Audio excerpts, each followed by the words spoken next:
여러분, 싱어게인이라는 TV 프로그램이 있습니다. 그 싱어게인은 한 번 더 이 기회가 필요한 가수들이 대중 앞에 다시 설 수 있도록 돕는 리부팅 오디션 프로그램입니다. 여러분, 싱어게인의 1라운드는 심사위원단 8명 앞에서 참가자는 무대를 갖게 되고, 그 무대가 끝나면 그 심사위원들은 다시 노래를 듣고 싶은 참가자에게 합격 버튼을 누르게 됩니다.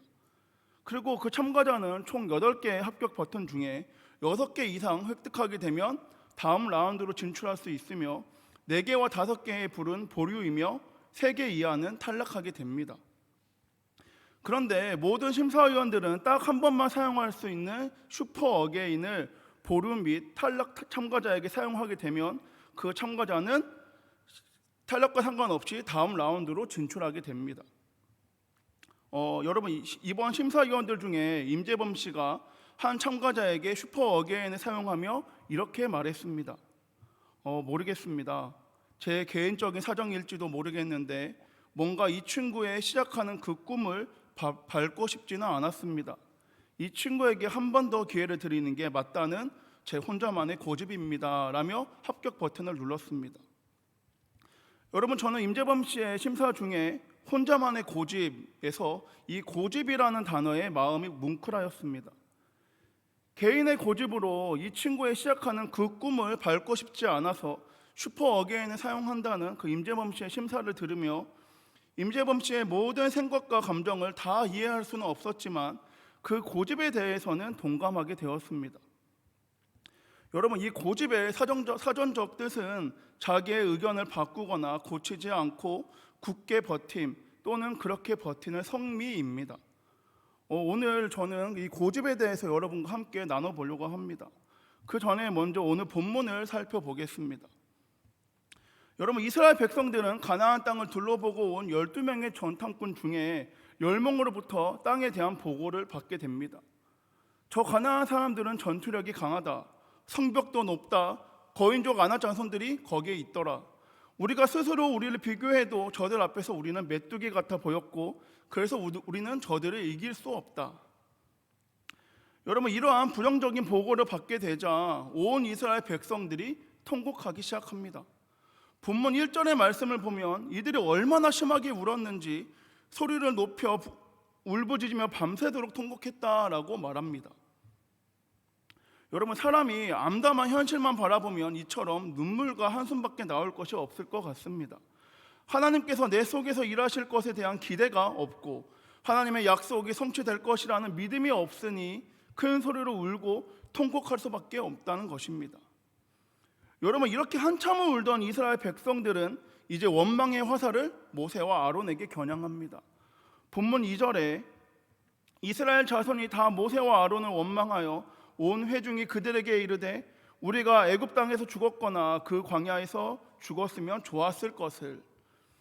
여러분, 모세는 애굽에서 430년 동안 노예 생활을 하고 있던 이스라엘 백성들을 애굽에서부터 이끌고 나온 민족의 지도자입니다.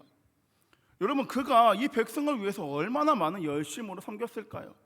잠도 제대로 자지 못했을 거고 쉼도 없이 백성을 위해서 80세라는 고령의 나이에도 불구하고 사역한 사람이 바로 이 모세입니다. 박수를 쳐도 모자랄 판인데 이스라엘 백성들은 자신들의 처한 위기의 상황이 다 모세 탓이라고 그를 원망하고 있습니다. 우리가 애굽에서 죽었거나 이 광야에서 죽었다면 좋았을 텐데 왜 우리를 여기까지 이끌고 와서 왜 우리에게 이런 고생을 시키십니까? 여러분, 백성들의 원망은 여기서 멈추지 않습니다. 원망은 또 다른 원망을 낳게 됩니다. 여러분, 이제 그들은 하나님을 원망합니다. 본문 3절에 어찌하여 여호와가 우리를 그 땅으로 인도하여 칼에 쓰러지게 하려 하는가? 우리 처자가 사로잡히리니 애굽으로 돌아가는 것이 낫지 아니하랴. 여러분, 이스라엘 백성들이 하나님을 원망하는 모습을 보십시오. 하나님, 우리 칼로 죽이시려고 우리를 이곳에 데려왔습니까? 이게 하나님의 뜻이었나요? 우리는 다 칼에 죽고 우리의 아내와 자녀들이 다 노예가 되는 것이 주님이 원하시는 뜻인가요? 이럴 거면 차라리 우리를 애굽에서 돌아가서 노예를 사는 것이 우리가 더 좋을 것 같습니다. 여러분, 이스라엘 백성들이 하나님을 원망하는 정도가 얼마나 대담합니까? 하나님께서 가나안 땅을 주시겠다고 약속했음에도 불구하고 하나님의 뜻을 무시하고 하나님의 마치 이들을 괴롭히려고 이 모든 것을 계획한 악한 신처럼 그들은 이야기하고 있습니다. 여러분, 지금 하나님과 모세를 원망하는 지금 이 사람들은 누구입니까? 출애굽기 15장에 홍해를 건너온 사람들입니다. 기쁨으로 춤을 추며 온 땅이 떠나가라 큰 소리로 하나님의 위대하심과 능력을 찬양했던 사람들이 바로 지금 이 사람들입니다. 얼마나 이들의 찬양 소리가 담대했는지 주변에 있던 열방이 그 소리를 듣고 떨며 두려움에 사로잡혀 낙담할 정도였다고 합니다. 그러나 여러분, 이제는 그들의 태도와 자세가 바뀌게 되었습니다. 기쁨으로 찬양하기보다 오히려 두려움에 사로잡혀 그들이 낙담하고 있습니다. 여러분, 그들은 왜 지금 두려움에 사로잡혀서 낙담하고 있나요? 그들은 하나님의 약속을 믿지 못했기에 그들은 지금 낙담 가운데 두려움 가운데 떨고 있다는 것입니다. 여러분, 하나님의 약속을 믿지 못한 그 불신의 결과가 이처럼 무섭습니다. 혹시 저와 여러분, 우리들도 지금 내 삶에 있는 어려운 문제들 때문에 하나님을 원망하고 있지 않는지 우리는 늘 주의해야 합니다. 하나님, 이렇게 날 고생시키려고 구해주신 것입니까? 하나님, 이렇게 내 몸이 병들어 아프게 하려고 여태까지 밤새 저를 고생시킨 겁니까? 여러분, 하나님을 믿지 못하면 그 마음에 원망과 불만이 가득하게 됩니다. 이스라엘 백성들은 하나님에 대한 불신앙 때문에 불평하고 또 원망합니다. 하나님을 향한 믿음은 이미 사라졌습니다.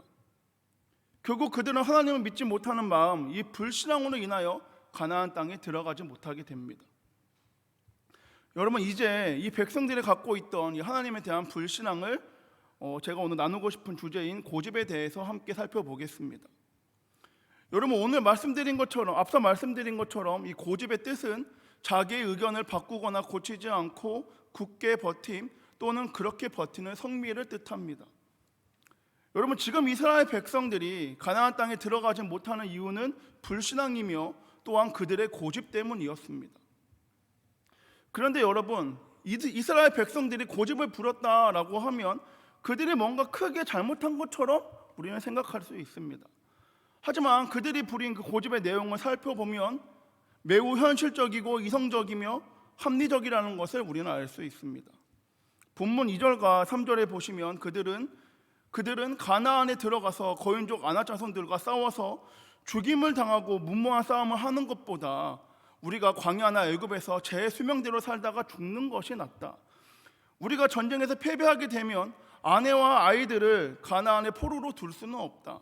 그러므로 우리는 가나안에 들어가지 말고 애굽에 들어가는 것이 좋다라는 것이 그들의 생각과 그들의 고집이었습니다. 여러분, 이성적으로 보면 그들의 고집은 한 가장의 선택이었습니다. 하나뿐인 자신의 생명과 가족의 안위를 책임져야 하는 이들이 내린 생각과 결정은 인간적으로 보면 틀린 것 같지 않습니다. 그래서 모든 이스라엘 백성들이 그들의 고집과 그들의 의견에 따라갑니다. 여러분, 지금 이스라엘 백성들처럼 인간적으로 볼 때 틀리지 않은 것 같지만 오히려 정당하고 합리적인 결정을 내는 사람이 또 있습니다. 바로 선지자 요나입니다. 여러분, 어느 날 하나님께서 요나에게 찾아오셔서 니느웨로 가서 그들에게 회개하라라고 외쳐라라고 말씀하십니다. 이에 요나는 하나님, 다른 데도 아니고 어떻게 제가 아수르의 수도인 니느웨로 가라고 하십니까? 그냥 죽게 내버려 두시지요 라며 하나님의 말씀에 불순종함으로 니느웨가 아니라 다시스로 그는 도망갑니다. 니느웨로 가서 회개를 외쳐라의 하나님의 명령에 불순종함으로 다시스로 도망가는 그 요나, 아무리 생각해도 니느웨는 아닌 것 같습니다. 아니라는 것입니다. 니느웨가 이스라엘에게 한 짓을 생각하며 요나는 하나님, 저들은 진짜 아니에요. 말도 안 돼요. 이건 하나님이 틀린 거예요. 하나님, 정말 왜 그러세요? 라고 말하며 하나님의 말씀 가운데 계속적으로 불순종합니다. 그런데 여러분, 지금 하나님으로부터 얼굴을 돌려 정반대 방향으로 걷고 있는 그 요나의 모습은 단순한 불순종의 모습이 아닙니다. 이것은 요나의 고집이었습니다. 이것은 내가 맞다. 이번에는 내가 옳았어. 이건 하나님이 틀린 거야. 여러분, 요나가 탄 배가 다시스로 가다가 풍랑을 만나게 됩니다. 그 풍랑으로 인하여 사공들도 선장도 사람들도 난리가 났습니다. 풍랑의 두려움으로 사공들은 각각 자기의 신들을 부르고 또 배를 가볍게 하려고 물건을 바다에 던지고 있습니다. 그러나 그때 요나는 무엇을 하고 있습니까? 그 소동과 난리에도 요나는 잠을 자고 있습니다. 이후에 선장이 자고 있는 요나를 소리치며 당신은 어째서 이럴 때 잠을 자고 있소? 일어나 당신의 신에게 도움을 구하십시오. 그가 우리를 불쌍히 여겨 구해줄지는 누가 알겠소? 라며 요나를 나무랍니다. 그리고 사공들은 이 재앙이 누구 때문인지 제비를 뽑아 알아보자 라고 생각하여 제비를 뽑으니 요나가 뽑히게 됩니다. 이에 사공들은 요나에게 무슨 이유로 지금 재앙을 당하고 있는지 물었고, 너는 뭐하는 사람이고 어디서 왔으며 또 어느 나라 사람인지에 대해서 계속 물어봅니다. 그때 요나는 나는 히브리 사람이요 바다와 육지를 지으신 하늘의 하나님 여호와를 경외하는 자로다 라고 대답합니다. 그리고 이어서 이 폭풍이 나 때문에 왔다는 것을 말하며 나를 들어 바다에 던지라 라고 말합니다. 여러분, 지금 요나는 이 풍랑이 왜 일어났는지, 그리고 이 풍랑을 누가 보냈는지 다 알고 있습니다. 그런데 요나는 배에서 무엇을 하고 있었습니까? 태평하게 요나는 잠을 자고 있었습니다. 여러분, 이것이 요나의 고집입니다. 요나의 고집, 어디 한번 해봐. 나는 무서울 것이 없다. 차라리 나를 죽여라. 그럼에도 나는 절대 내 고집을 꺾지 않을 것이다. 여러분, 하나님을 알지 못하는 이 사공들도 하나님을 두려워하는데 요나는 지금 하나님을 두려워하고 있지 않습니다. 지금 요나는 자기 고집, 자기 옳음만을 내세우며 살아있을 뿐입니다.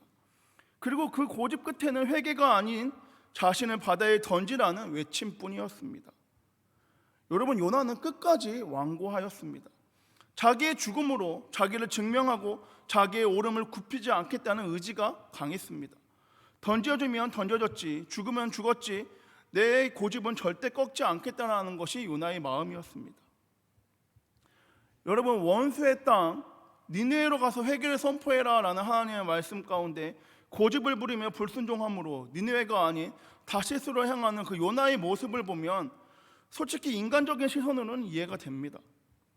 이스라엘 백성들이 자신의 생명과 가족의 안위를 지키고자 내렸던 생각과 결정이 인간적인 시선으로 볼 땐 틀리지 않았듯이 요나가 지금 니느웨가 아니라 다시스로 가는 것도 인간적인 시선을 보면 틀리지 않아 보입니다.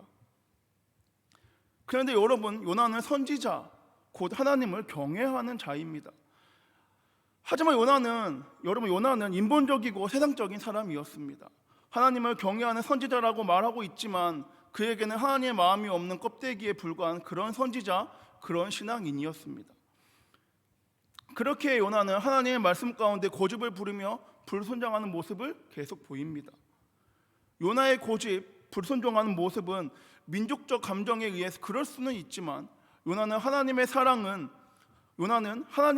민족도, 계층도, 인종도 다 뛰어넘다는 것을 이해하지 못하고 또한 나타내지 못하고 있습니다. 왜 그렇습니까? 모든 민족을 품으시는 하나님의 그 마음이 요나에게 없었기 때문입니다. 한 영혼을 사랑하시는, 그 한 영혼을 위해 자신의 아들을 십자가에 내어주시는 그 하나님의 아버지의 마음이 요나에게 없었기 때문입니다. 여러분, 한마디로 요나는 아버지의 마음이 없는 선지자였습니다. 하나님의 눈물이 없고 메마른 영혼이 없는 선지자였습니다. 그런데 여러분, 더욱더 놀라운 사실이 있습니다. 요나의 고집보다 더 집요한 고집이 있는데 그것이 바로 하나님의 고집입니다. 이 고집불통인 요나를 하나님께서는 결코 놓아버리지 않으시고 저 멀리 도망치고 있는 요나를 풍랑까지 보내시면서 막으시는 하나님의 고집. 요나야, 이제 그만 멈춰라. 그 말씀 가운데 차라리 나를 죽어버리겠다, 나를 차라리 바다에 던지라라는 그 요나에게 큰 물고기까지 준비하고 계시는 하나님의 고집. 요나야, 이리로 오거라. 나는 너 못 놓는다. 그리고 물고기 입으로 품어버리시는 그 하나님의 고집. 또한 하나님께 회개함으로 결국에는 니느웨를 가서 회개의 말씀을 전했지만 아직 하나님의 마음을 가진 선지자, 하나님의 눈물이 있는 선지자가 되지 못한 그 요나를 위해서 요나서가 3장에서 끝내도 될 이야기를 4장까지 끌고 가는 그 하나님의 고집. 그리고 요나를 위해서 예배하신 것을 통해서 다시 한번 아버지의 마음을 깨닫게 하신 그 하나님의 그 수고와 그 열심과 그 고집. 여러분, 하나님께서는 요나에게만 고집을 부리신 것이 아니라 지금은 저와 여러분에게도 동일하게 수고와 열심으로 그 고집을 나타내고 계십니다. 여러분, 하나님의 고집 가운데 반응함으로 나아가길 원합니다. 우리를 향한 그 하나님의 고집, 그 말씀에 반응하고 깨달음으로 나아가길 소망합니다. 그럼 여러분, 우리는 우리가 가지고 있는 이 고집, 자기의 의견을 바꾸거나 고치지 않고 굳게 버팀 또는 그렇게 되는 그 성미를 우리는 다 버려야 할까요? 여러분, 이스라엘 백성들과 같은 상황에서 다른 고집을 부린 두 사람이 있습니다. 그들은 바로 여호수아와 갈렙입니다. 본문 7절부터 9절을 보시면 여호수아와 갈렙은 거인 아낙 자손이 살고 있는 그 가나안 땅으로 우리가 들어가자 우리는 승리하여 그 땅을 차지할 것이다. 그 이유는 가나안 땅을 주기로 약속하신 그 하나님이 우리와 함께 계시기 때문이다 라며 고집을 부립니다. 여러분, 이 부분이 제가 오늘 여러분과 나누고 싶은 핵심 부분입니다. 여러분, 고집은 부린다고 해서 다 나쁜 것은 아닌 것 같습니다.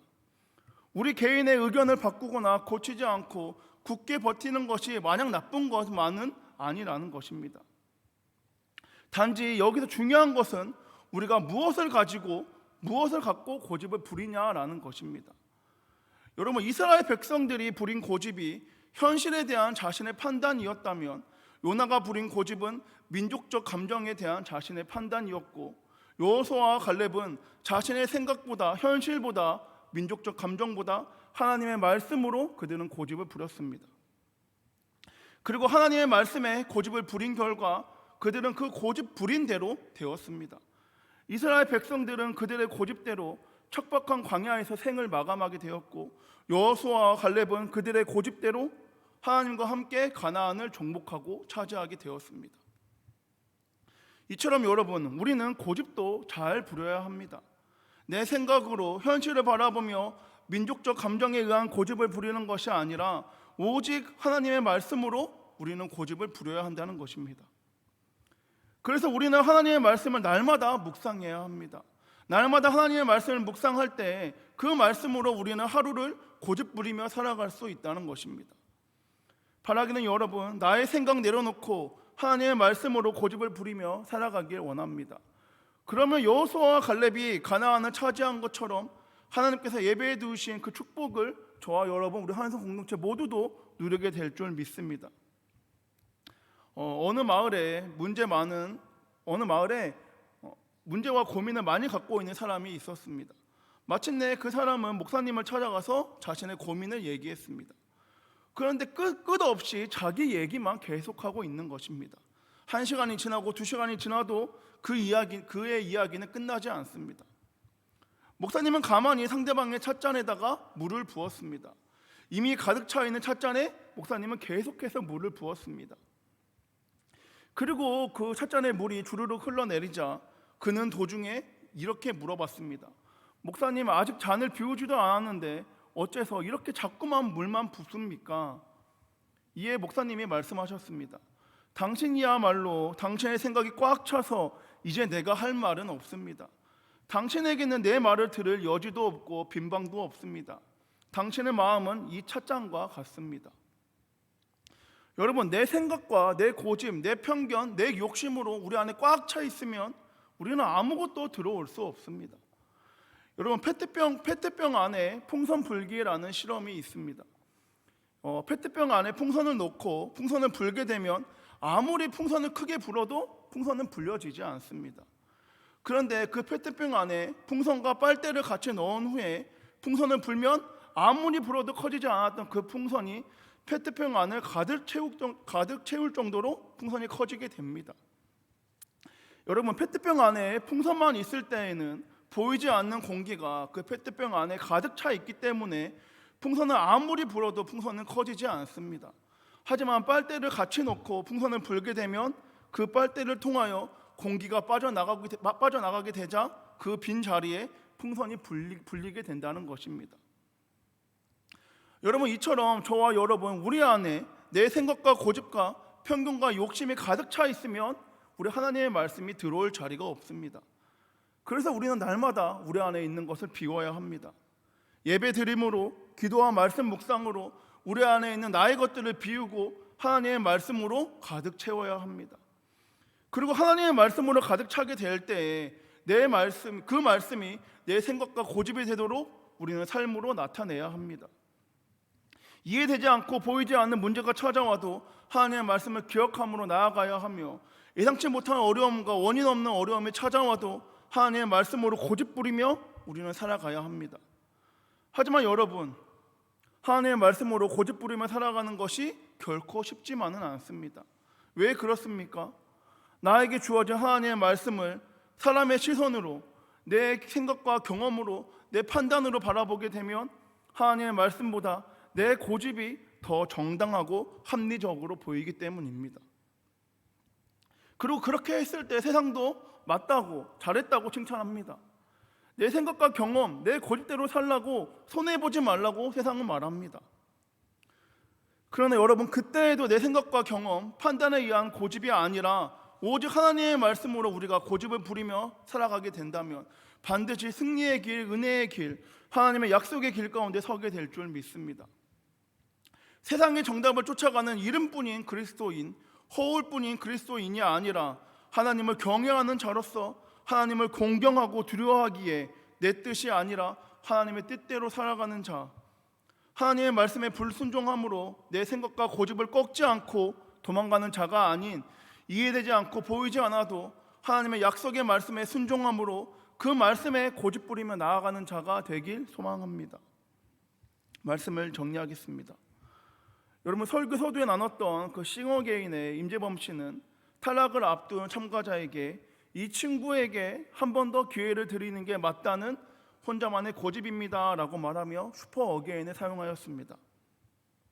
다른 심사위원들은 이 참가자를 탈락시킬지라도 나는 이 참가자를 합격시키겠다라는 혼자만의 고집으로 임재범 씨는 이 참가자에게 슈퍼 어게인을 사용하였습니다. 여러분, 주어진 문제를 사람의 시선으로, 현실적으로, 이성적으로, 합리적으로 우리가 보게 되면 하나님의 말씀을 등지고 자신의 생각과 고집대로 우리는 살아가게 됩니다. 세상이 원하는 정답을 쫓아서, 누구나 다 맞다고 하는 그 정답을 쫓아서 우리도 똑같이 살아가게 됩니다. 하나님의 말씀에 대한 고집과 믿음이 없게 되면 하나님의 말씀에 불순종함으로 우리는 살아가게 됩니다. 그리고 그러한 삶이 반복되다 보면 페트병 안에 풍선을 넣고 불면 풍선이 불려지지 않는 것처럼 이미 내 생각과 고집, 세상의 정답으로 가득 차버린 내 안에 하나님의 말씀은 더 이상 자리 둘 곳이 없게 됩니다. 하지만 여러분, 기억하십시오. 하나님은 그때에도 저와 여러분을 포기하지 않으시고 그때에도 우리와 동행하시며 역사하십니다. 요나를 돌이키기 위해서 큰 물고기와 박넝쿨과 벌레 그리고 뜨거운 동풍을 예비하사 요나를 하나님의 마음을 가진 선지자, 하나님의 눈물이 있는 선지자로 인도하신 것처럼 저와 여러분의 그 믿음, 하나님의 말씀에 대한 고집이 흔들릴 때에 세상의 정답과 나의 생각과 욕심으로 인하여 우리가 고민하고 있을 그때에 하나님께서 찾아와 역사하실 것을 믿으며 갈렙과 여호수아처럼 하나님의 말씀에 대한 고집을 꺾지 않고 더욱더 그 고집을 잘 부림으로 하나님의 약속의 때에 약속의 주인공이 되시길 소망합니다. 바라기는 내 생각으로 현실을 바라보며 민족적 감정에 의한 고집을 부리는 것이 아니라 날마다 하나님의 말씀을 묵상함으로 그 말씀에 고집 부리는 삶을 통하여 여호수아와 갈렙이 약속의 땅, 가나안 땅을 차지한 것처럼 저와 여러분, 우리 한성교회에도 하나님께서 예배해 두신 축복이 나타날 것을 믿습니다. 또한 그 믿음으로 나아가 하나님께 칭찬받는 저와 여러분, 우리 한성 모든 공동체 되길 소망합니다. 기도하겠습니다. 사랑의 마하신 주님, 감사합니다. 하나님의 말씀대로 살아가기 원합니다. 오직 하나님의 말씀만 붙잡고 내 마음 가운데, 내 생각 가운데 하나님의 말씀만이 있길 원합니다. 하지만 주님, 때때로 우리에게 찾아오는 문제와 어려움 가운데 내 생각과 내 경험과 또한 세상에서 말하고 있는 그 정답을 쫓아가고 있는 우리의 연약한 모습을 이 시간 고백하오니 용서하여 주시옵고, 그때에도 우리와 동행하시는 하나님을 바라볼 수 있도록 주여 주관하여 주시옵소서. 오직 살아계신 주님만을 의지하며 우리 주님의 말씀만을 고집부리며 나아가는 우리 한성 공동체 모두가 되길 원하오니, 이해되지 않고 보이지 않아도 주님 말씀하시면 그 말씀 가운데 굳건히 서서 나아가는 우리 한성 공동체 되길 원하오니 주여 동행 역사하여 주시옵소서. 또한 그런 말미암아 우리 한성교회가 주님께 칭찬받는 교회, 주님께서 주목하시고 주님께서 원하시는 구애로 나아갈 수 있도록 주여 동행하여 주시옵소서. 이번에 말씀 살아계신 예수님의 이름으로 기도드립니다.